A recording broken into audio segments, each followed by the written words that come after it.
Hey, salut tout le monde et nous retrouvons pour une nouvelle vidéo. Une vidéo lecture mais pas n'importe laquelle vu que je lance maintenant les lectures yaoi.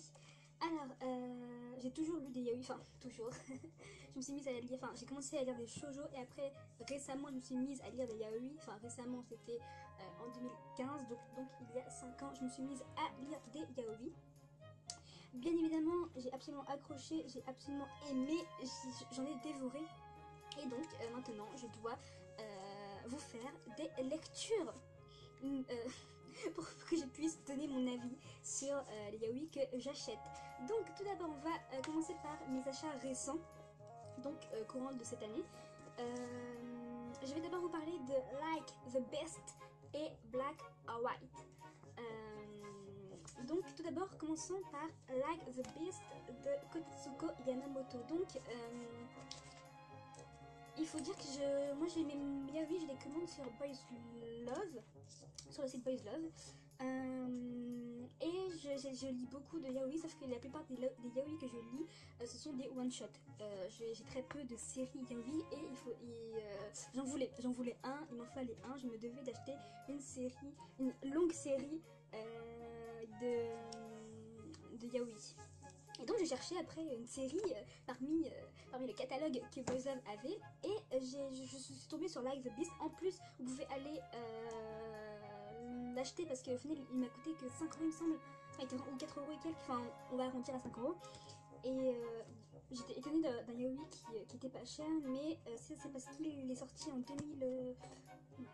courant 2008 je crois, enfin c'est un manga tout vieux, enfin tout vieux, c'est pas non plus les années 90 quoi, mais il est pas tout jeune, voilà. Je ne sais pas si c'est ce qui explique son prix, vu que vu que la série est toujours en cours et bien que les tomes continuent de sortir, le prix reste toujours à 4 euros et quelques, donc je n'en sais pas plus. Mais donc ça a été une très grande et bonne découverte de cet auteur. L'auteur, je ne la connaissais absolument pas, je n'avais jamais acheté un de ses tomes. Du coup, Like the Beast a été mon tout premier tome d'elle. J'avais acheté, il me semble qu'il y a peut-être 12 à 13 tomes pour l'instant, c'est toujours en cours. Mais j'avais commencé à acheter les 6 premiers tomes. Donc moi, tranquillement, je suis là avec mes 6 premiers tomes. Donc je commence à lire le tome 1. Je pense que j'ai dû lire 4 à 5 pages. J'ai dû lire entre 1 à 5 pages. Je suis repartie sur les sites Boys Love et j'ai commandé la suite. Je recommence. J'ai lu 5 pages, je suis retournée sur Boys Love et j'ai commandé les autres tomes restants. Pour vous dire quel point ce manga il est tellement bien. Non vraiment, Like the Beast, une très grande et heureuse surprise. Donc déjà le synopsis. On commence par les bases évidemment. Tellement que ça fait longtemps que je n'ai pas fait de review, de lecture, que j'oublie les fondamentaux. Donc du coup, scénario. Tomoharu Ueda, officier de police dans un petit poste local, mène une vie plutôt tranquille jusqu'à ce qu'il fasse la rencontre d'Aki Gotoda, fils du chef d'un clan Yakuza, à la poursuite d'un voleur de sous-vêtements. Le lendemain matin, Aki se présente chez lui pour le remercier de son aide et se retrouve à lui faire une déclaration d'amour. Interloqué, Ueda lui répond qu'il vaut mieux qu'ils apprennent à se connaître, mais c'est sans compter l'obstination d'Aki, prêt à tout pour arriver à ses fins.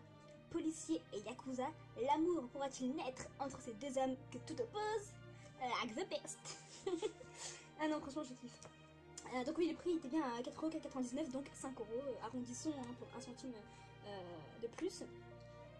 En fait, c'est vraiment le duo Aki Tomoharu, il est tellement drôle, mais à la fois c'est drôle, à la fois ton cœur il bat, à la fois il y a de...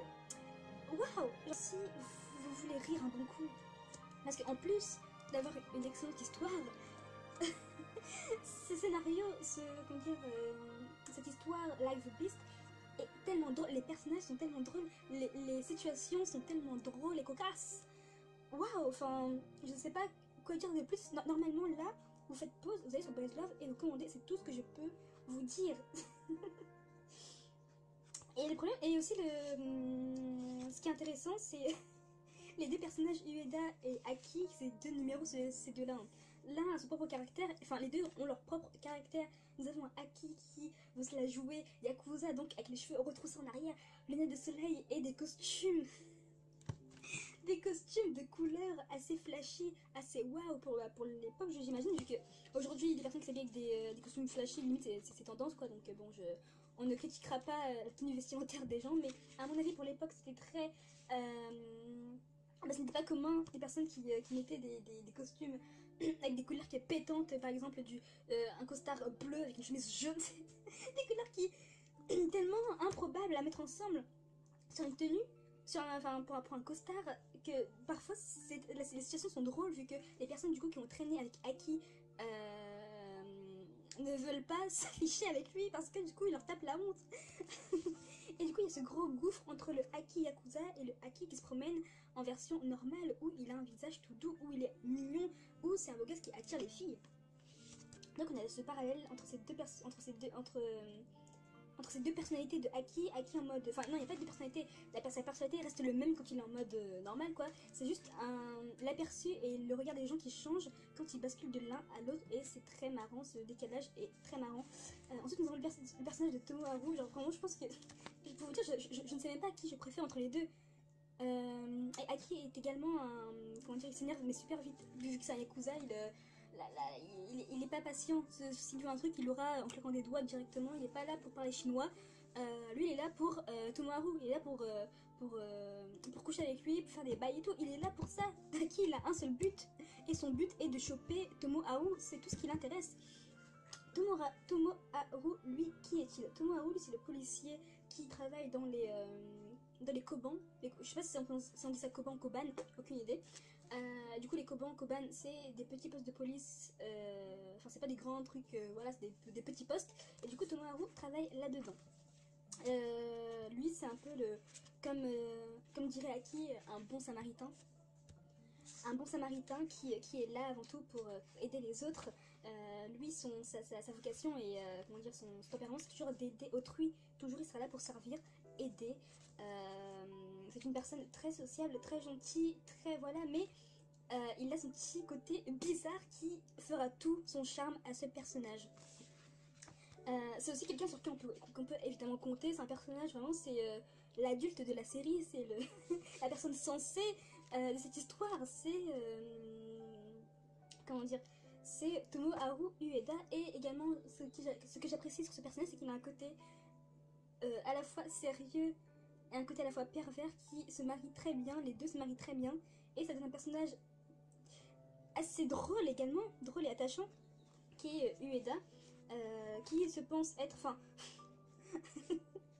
disons qu'il est lui aussi un peu dérangé. Lui, par exemple, si il se retrouve mêlé à des histoires et qu'il se retrouve ensanglanté ou autre, pour lui ça ira, pour lui ça se tranquille. Donc, enfin, on sait pas à quel moment est-ce que ce sera grave pour lui, quoi. Donc il est un peu dérangé, il est un peu bizarre. Et du coup, ces deux situations-là, entre un policier pervers, bizarre, et un yakuza crétin et compulsif, disons que ces deux personnages, ils se sont vraiment très bien trouvés, vu que Ueda sera là en tant que personne qui va raisonner, Aki qui va pas l'éduquer, hein, Aki n'a pas besoin d'être. Enfin, il aurait besoin d'être éduqué, mais si Aki a fait du mal à autrui ou a blessé autrui ou autre, Ueda n'hésitera pas à lui demander de s'excuser, à lui demander des comptes. Et du coup, ces deux personnes se marient super bien. Surtout que Ueda, au début, il a un visage assez banal, mais en continuant d'avancer, son visage, déjà on va s'y habituer, il n'y a pas de souci, mais il aura son propre charisme qui va tout faire. Il a un charisme de ouf, alors que parfois sur certains plans, c'est juste un deux yeux nez bouche, quoi. une tête de smiley qui sourit, et ça c'est Ueda. Et quand il est en présence de Aki ou qu'il se retrouve dans des situations voilà improbables, etc., là il va gagner plus 10 en charisme. Du coup c'est quelque chose que j'apprécie énormément. Disons que les caractères des personnages, les personnages en eux-mêmes sont géniaux. Ce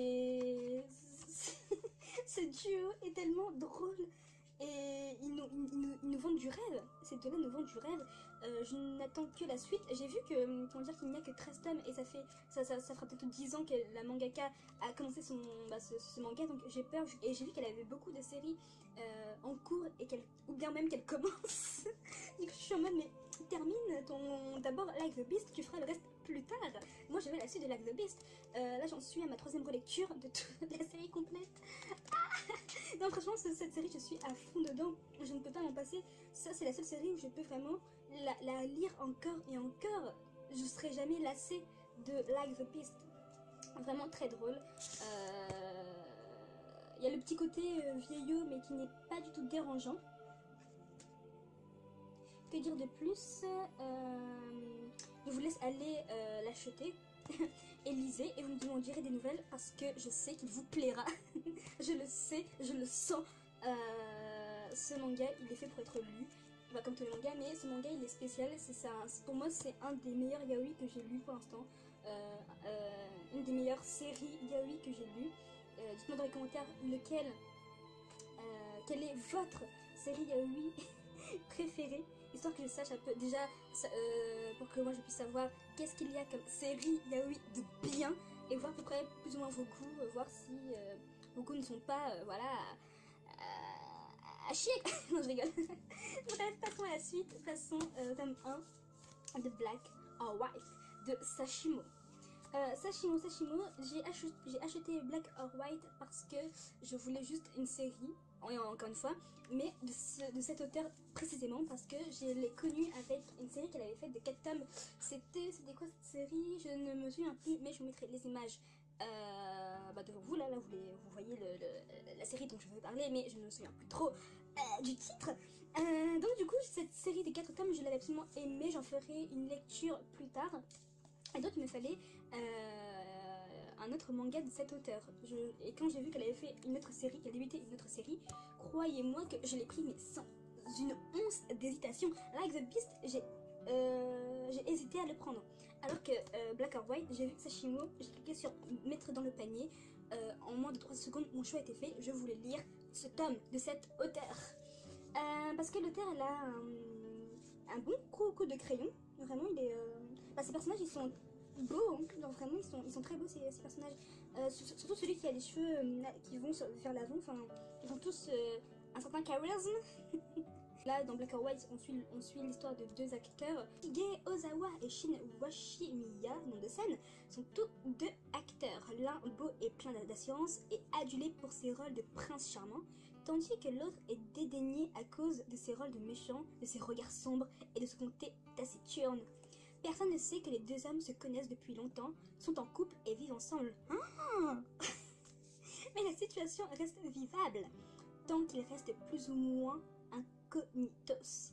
Mais lorsqu'au cours d'une émission de variété, Shin montre au reste du monde qu'il est aussi capable de sourire, toute l'attention du public se focalise brutalement sur lui et les choses deviennent subitement très compliquées pour notre couple. Donc du coup, ce manga, comme on l'a dit, aussi c'est deux couples de jeunes acteurs qui ne travaillent pas ensemble, mais sont dans le même milieu, dans le même métier, qui est l'acting. Et personne ne sait qu'ils sont en couple. Et évidemment, comme vous vous en doutiez, ils doivent le cacher. Et oui, dur aléa de la vie d'acteur quand t'es gay, quoi. Donc du coup, que dire de ce manga? Qu'est-ce que j'en ai pensé? Eh bien, disons que je voulais la suite. J'avais pris les 2 premiers tomes, il me semble. Et le tome 3 est sorti récemment, il y a 1 ou 2 mois, je ne sais plus, mais c'est sorti très récemment. Je crois que c'était début de l'année, du mois dernier. Au milieu du mois dernier, je ne sais plus. Et effectivement, il se lit bien. L'histoire est bien. Et franchement, j'aime déjà un personnage secondaire. Moi, le problème, je ne sais pas si je vous l'ai déjà dit, mais quand il y a une histoire d'amour, il y a forcément, pas toujours, mais dans tous les cas, il y a forcément un triangle amoureux qui survient à chaque fois. Et sauf que moi, j'aime ce personnage qui vient s'immiscer dans le couple, enfin dans les 2 acteurs, les 2 personnages principaux qui sont entre guillemets censés finir ensemble. Et j'aime le 3e personnage qui arrive pour entre guillemets foutre la merde et essaie de séduire soit l'un soit l'autre. Et franchement, dans Black or White, il y a ce 3e personnage qui va, bon, c'est pas des personnes qui sont là pour foutre la merde. Non, ils sont là pour, pour que l'un des 2 personnages soit un peu jaloux, qu'il y ait des histoires, qu'il y ait de l'attention, qu'il y ait de Bref, et moi, c'est tout ce truc-là que j'aime bien. Sauf que je suis toujours pour la team du gars qui ne sera jamais avec le personnage principal. Ça me fend le cœur à chaque fois. Mais je sais pas, j'ai beau le savoir qu'il aura, mais aucune chance. Aucune. Je ne peux m'empêcher d'adorer ces personnages secondaires qui ne seront là que pour, allez, 1 ou 2 tomes grand max. Même pas, enfin, pour ce yaoi, à mon avis, vu qu'il y aura que 4 tomes, il me semble, il sera là que pour 3 chapitres et puis basta. Enfin bref, je connais pas encore la suite, j'ai acheté les 3 premiers tomes, mais j'attends beaucoup de ce personnage-là. J'espère qu'il va faire, comment dire, qu'il va venir perturber notre jeune couple de Shin et de Shige. Franchement, c'est tout ce que je veux voir dans ce yaoi, c'est comment est-ce que le gars il va venir, entre guillemets, venir un peu briser, s'immiscer dans le couple. Donc, il y a aussi, comment dire, tout l'aspect, comment dire, de la concurrence également dans ce qui est traité, avec des personnages qui ont des pensées profondes, hein, qui pensent, enfin, l'un des deux personnages est évidemment un possessif, comme, ouais, il est assez possessif, il se demande, il se pose beaucoup de questions, vu que de base, Shine, lui, c'était son rêve depuis le lycée de devenir acteur, alors que l'autre, non. Donc il se demande s'il sera à la hauteur, vu qu'à chaque fois les gens le voient comme le beau prince charmant, donc pourquoi est-ce qu'il ne change pas de rôle, enfin plein de trucs comme ça qui se posent comme question. Et aussi le fait qu'ils veulent que Shine lui appartienne à lui, et c'est vraiment lui. Donc on verra comment ce couple va grandir, va évoluer. J'ai totalement hâte. Ces 2 mangas, Like the Beast et Black or White, que j'attends avec impatience les suites. Ce sont de très bons yaoi que je vous recommande, que je valide. C'est validé. C'est validé. Que dire de plus, foncez acheter ces mangas, ces yaoi. Vous m'en direz des nouvelles. Sur ce, moi je vous dis à la prochaine pour une prochaine lecture yaoi. En espérant que ce concept du coup vous plaît. Donc dites-moi si vous voulez également que je fasse des lectures shonen ou lectures seinen ou lectures, je sais, enfin dites-moi quelle sorte de lecture vous voulez que je fasse et je le ferai, pas de soucis. Donc je vous dis à la prochaine pour une prochaine lecture yaoi. Juste les gens.